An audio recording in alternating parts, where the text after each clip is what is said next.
All right, today we're going to talk about the deeply unsettling case of Dr. Harold Shipman. He was a trusted, even beloved family doctor who turned out to be one of the most prolific serial killers in modern history. It's an incredible story about the power of trust and the absolute horror of its betrayal. For 23 years, this man operated right under everyone's noses in a small English town called Hyde.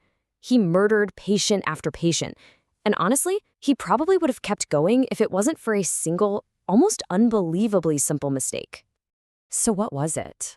What was the one tiny slip-up that finally brought down the man that everyone in town called the good doctor? Well, it all started with his very last victim. So our story really kicks off at the end of his killing spree, not the beginning. It centers around a woman named Kathleen Grundy, and crucially, her daughter, Angela Woodruff, who just so happened to be a lawyer, got some news about her mother's will that just didn't add up. Okay, so Kathleen Grundy, a former mayor, dies suddenly. Dr. Shipman was the last to see her. The cause of death? Old age. But then a new will pops up, leaving her house, her entire estate, basically, to Dr. Shipman. Now, Angela, her daughter, knew this was just wrong. She was a lawyer, and she spotted a huge red flag right away. The will was sloppy. It only mentioned one of her mother's two houses, something her meticulous mother would never do. It looked like it was written by someone who didn't know all the details, someone like Dr. Shipman. So when the police started asking questions, Shipman had this whole story ready. He claimed that Mrs. Grundy was secretly a heroin addict, and that he'd made notes about it in her medical file. Now, here's the thing. He'd just started using a computer system for his records. And he made a critical error. He didn't understand that the computer creates a timestamp. It logs the exact time a file is changed. So the police could see, clear as day, that he'd added those notes after she was already dead. It was a clumsy, last-ditch effort to cover his tracks, and that was it. That was the mistake, the ghost in the machine that caught him. This just raises the huge question, right? How on earth did this man get away with murder for over 2 decades in a small town where everybody knows everybody? The answer is all about the incredible mask of trust that he so carefully crafted. He was, by all accounts, the perfect family doctor. He made house calls, he'd sit and listen to his elderly patients for hours. He made them feel seen and cared for and safe. He wasn't just some clinician to them, he was a friend. Some people trusted him so much they gave him a key to their house. And this reputation, this was his ultimate weapon. It was the perfect camouflage for a monster. And when you look at his method, it's just chillingly simple and repeatable. First, he'd target vulnerable, usually elderly patients who often lived alone. Their death wouldn't seem unusual. Next, he'd gain their absolute trust with all that extra attention. Then, during a routine house call, he'd give them a lethal injection of diamorphine. That's medical-grade heroin. And because he was the doctor, he was the one who signed the death certificate, just writing old age. And to top it all off, he'd often convince the families that cremation was the best, simplest option, which of course destroyed any evidence of the drug. You know, the truly tragic part of this whole story is that he could have been stopped years earlier. The warning signs were definitely there, but for one reason or another, they were completely missed. If you rewind the clock, long before the murders were discovered, Shipman already had a history of deception.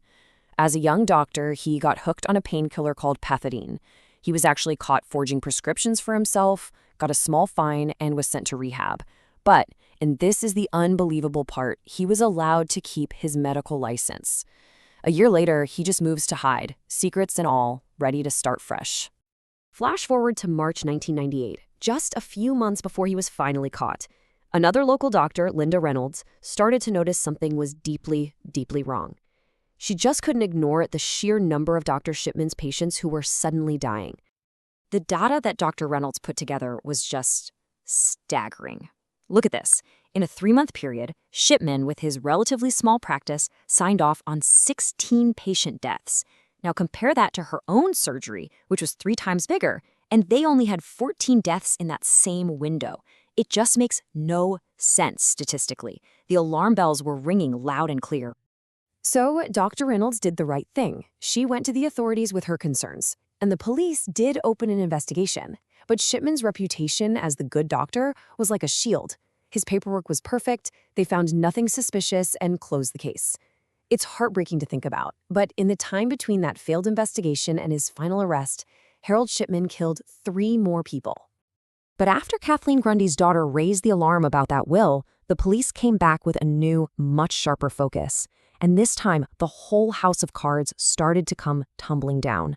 This time, the police built an absolutely airtight case. First, they got permission to exhume Kathleen Grundy's body.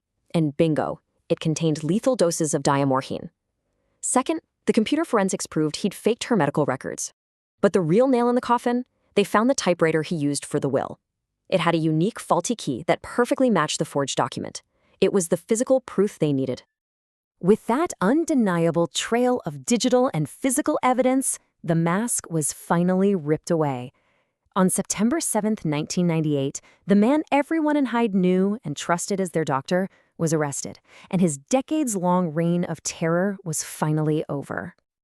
So after his arrest and conviction, a huge public inquiry was launched to figure out the true scale of what he had done.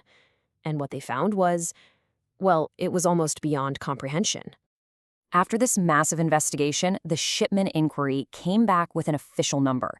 They could prove beyond any shadow of a doubt that he had murdered at least 218 of his patients. Just let that number sink in. 218 people killed by the one person they trusted to keep them healthy. But even that horrifying number probably isn't the whole story. Because he pushed for cremation so often, a lot of the crucial evidence was literally turned to ash. So when you factor in the cases where there just wasn't enough evidence left, investigators believe the true total is probably much, much higher, closer to 260 victims. And then there's one more number. It's unconfirmed, but it is absolutely chilling. A cellmate of Shipman's later claimed that the doctor had confessed to him, boasting that the real number wasn't 218, wasn't 260, but a staggering 508. So Shipman was convicted for 15 sample cases and given 15 life sentences. He never once confessed, he never explained himself. Then, in 2004, he hanged himself in his prison cell, taking all of his secrets with him. And all we're left with are theories. Did he have a God complex? Was it for financial gain? Some profilers think he was horrifically reenacting the death of his own mother, who died from cancer while receiving morphine. But in the end, we'll just never know for sure. And that really is what makes this case so profoundly disturbing. It's not just the how, the simple, terrifying method he used. It's the why. How does a healer, a person whose entire job is to preserve life, become a monster who takes it away, hiding right there in plain sight? That is the question that just continues to haunt us.